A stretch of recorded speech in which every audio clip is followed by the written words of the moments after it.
Hey, what is up, my tricksters? It's been 2000 yugioh, your friendly neighborhood Yu-Gi-Oh superhero. So I'm gonna be trying something new here, something I don't really do too often. But I heard about these new Brave token cards. I saw that John and Yassine had made videos about them, and to be honest, I was only half listening.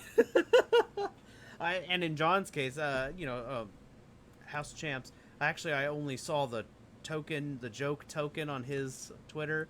That's like literally all I remember about these cards. There's a Brave token involved, so I've decided I'm gonna go ahead and we're just gonna go over these new cards that are gonna be coming out in the future, and I'm just gonna give you guys my first impression on reading about them. So I thought this might be something kind of fun, a little different for my channel, and why not, right? All right, so let's see here. They're calling it the Brave Token theme. Interesting. I can't wait to see what kind of tokens people make for these. I guarantee you, Yu-Gi-Oh artists are about to have a field day making this. I might even try to come up with what Brave tokens would look like. Let's see here. Yushu token, which in any other card game would be called a hero token, but rather avoid the infinite questions about this could be used for Vision Hero adoration. Interesting. Could you imagine? Hero tokens? I like to say. Alright, the first one is Rite of Amarissa. Aramisia? I probably butchered the hell out of that name.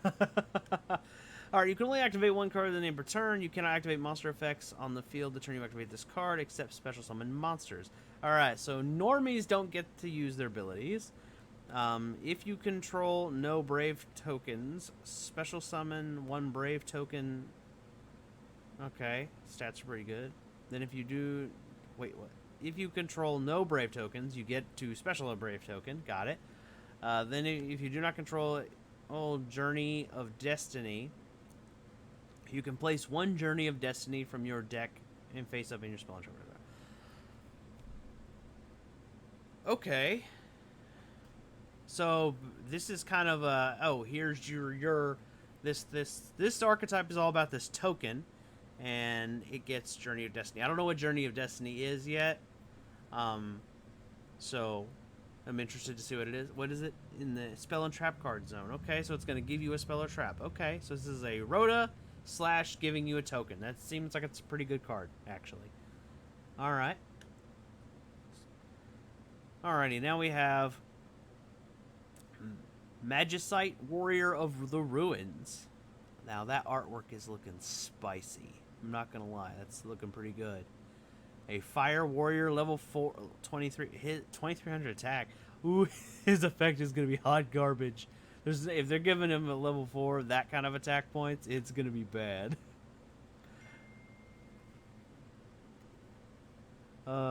While you control a Brave token, you can special summon this card from your... Okay, that's not that bad. That's not that bad. Alright, Link plays are going to be a plenty for this deck, that's for sure. Cannot attack while you control no Brave tokens. Ah, see, there was the kicker. I knew there was going to be a kicker. They don't make level 4 monsters with really high stats without them being, like, having some really, like, big drawback. Konami's been like that since pretty much, since Goblin Attack Force. At the end of the battle phase, if your monster that is specifically lists token or lists the token Brave token in its text battled, you can set one trap card that specifically lists Brave token in its text directly from your deck to your spell trap. Okay. Okay, so basically, if either one of this dude or I guess the token itself does battle or whatever, you get to set a trap. So, or at the end of the battle, they get to set one. That's pretty good. That's not too bad. Kind of gives you a setup for the next turn. Alrighty, we got a level 7 Winged Beast. Wandering Griffin Rider. That's kind of weird, because the artwork looks like a griffin to me. I don't really see a rider on there. Oh, excuse me. I haven't been to bed yet, so sorry about the yawning. Alright, level 7 wind. Alright, let's see here. You can only activate the first and second effect on this card's name once per turn. During your main phase, if you control no monsters or you control a Brave token, you can special summon this card from your hand. Oh, that's kind of cool. Kind of like Cyber Dragon, like that. Or like the Cyber Dragon clones that have got a more updated text, I should say. Or having a Brave token, so in theme. Very nice, very nice. I like this. When this card or effect is activated, if you control a Brave token, quick effect, you can shuffle this card into the deck, and if you do, negate the activation, and if you do, destroy that card. What a card effect. Oh! Okay, this dude's an Omni negate, and he just goes right back to the deck. Okay, alright, that's what's up. That's what's up. Okay, so far I'm seeing tokens involved, and I'm seeing cards that, like, negate and spin back, which I'm thinking that's... I don't know, guys. I'm starting to think there might be something to this. Maybe there's a Brave token Phantasm Spiral deck or something that can be used. I don't know, but that's where my brain's at. Okay, now we have Journey of Destiny. Okay, this is the card. This was the card the other one was rotating for earlier that gives us a token and rotas for this guy. So let's see what this spell does. It's a continuous spell. You can only use the first and second effect of this name once per turn. During your main phase, you can add to your hand one monster from your deck that specifically lists token or the token Brave token in the text. Then send one card from your hand to the graveyard. Let me reread that. During your main phase, you can add to your hand one monster from the deck that lists. Okay. I think I get it. So you're searching one of the Brave token monsters, but then you got to ditch a card.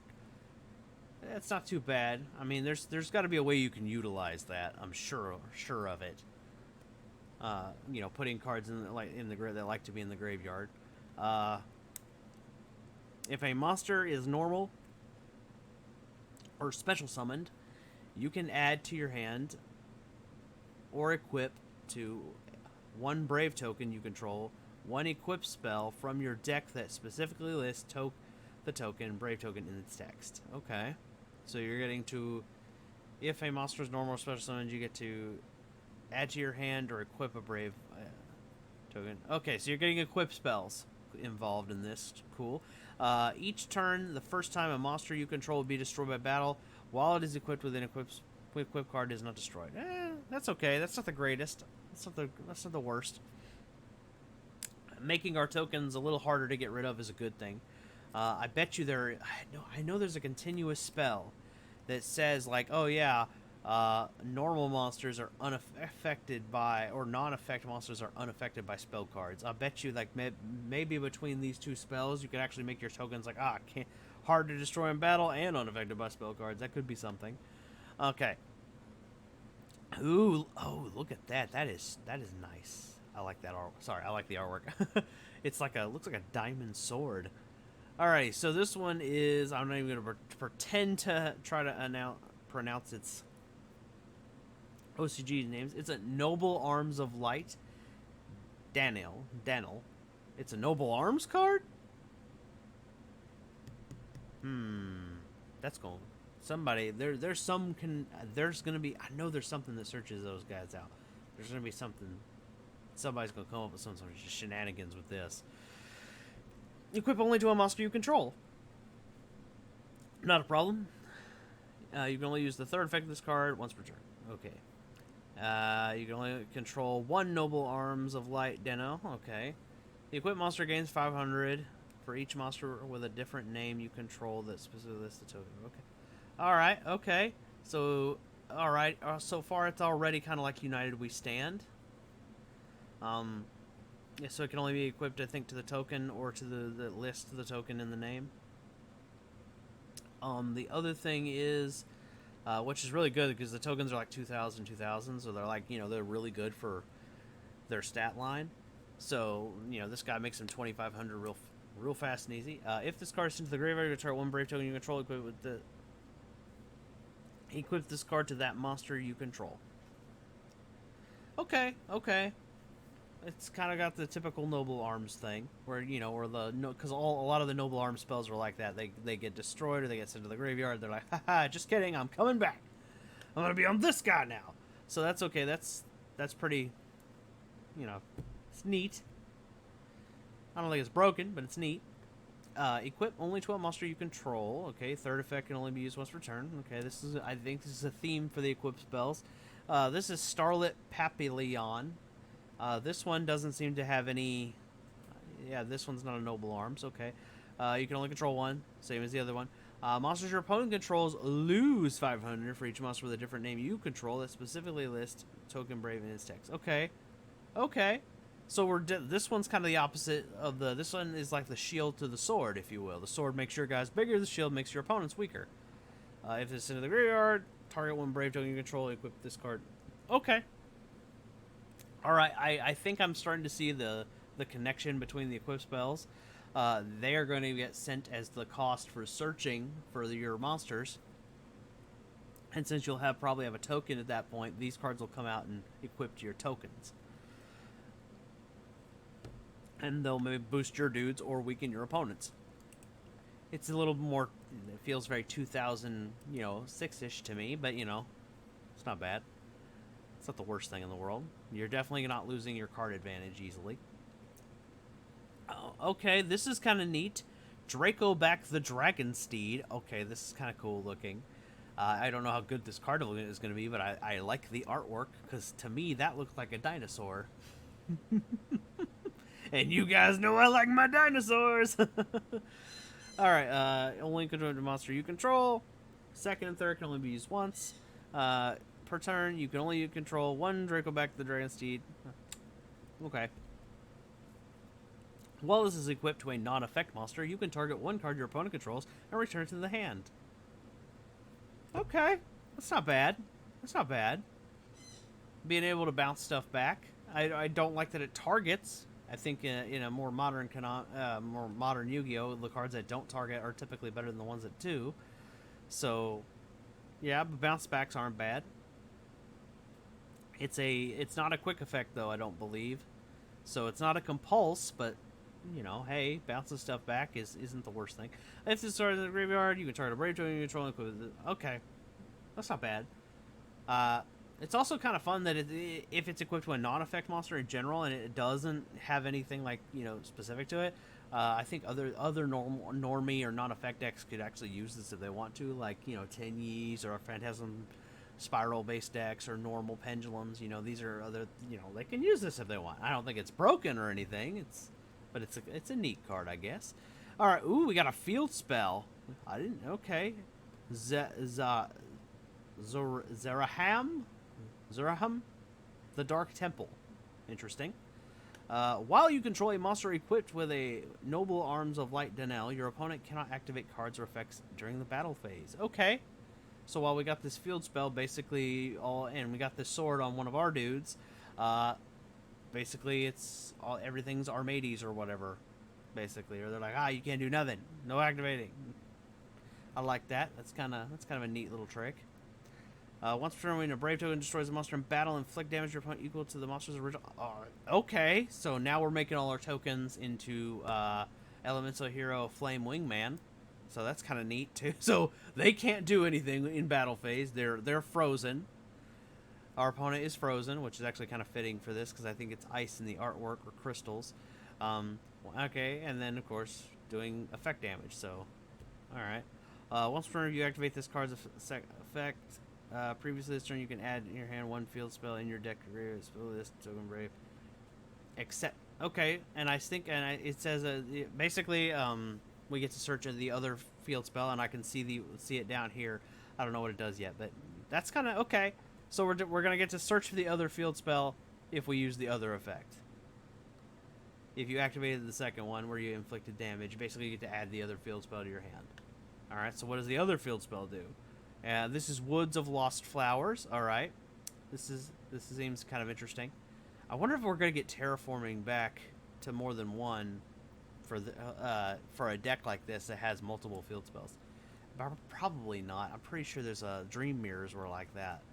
Had more than one field spell, I'm pretty sure, and they didn't bring it back for them, so I guess not. Anyway, thinking out loud. Your monster is equipped with Starlit Papillon. This is the shield I mentioned earlier, or the thing that looks like a shield to me anyway. It is unaffected by card effects activated by your opponent. Okay, cool. So if you got the shield on your guys and this field spell active, then basically it's like having Eternal Soul for Dark Magician. I wonder if that'll have some correlation here. I don't know. If it could, that'd be kind of neat. Once per turn, when your Brave token destroys an opponent's monster by battle, you can draw a card. Okay, I like this. Okay, Brave tokens are 2,000. I think 2,000. I saw earlier. I think. So that means that they're likely to kill other small monsters. So that's not too shabby. Drawing a card is good. Once per you activated this card's second effect previously this turn, you can add one, except for the Woods of Lost Flowers. Okay, so basically this one's like the flip to the other field spell, which I kind of like that. Whereas the sword does damage, and you get to search this. The shield with this lets you draw a card, and then of course, so getting a plus there, and then searching the other one, getting another plus. I like that. That's very good, especially because the shield weakens the opponent's monsters.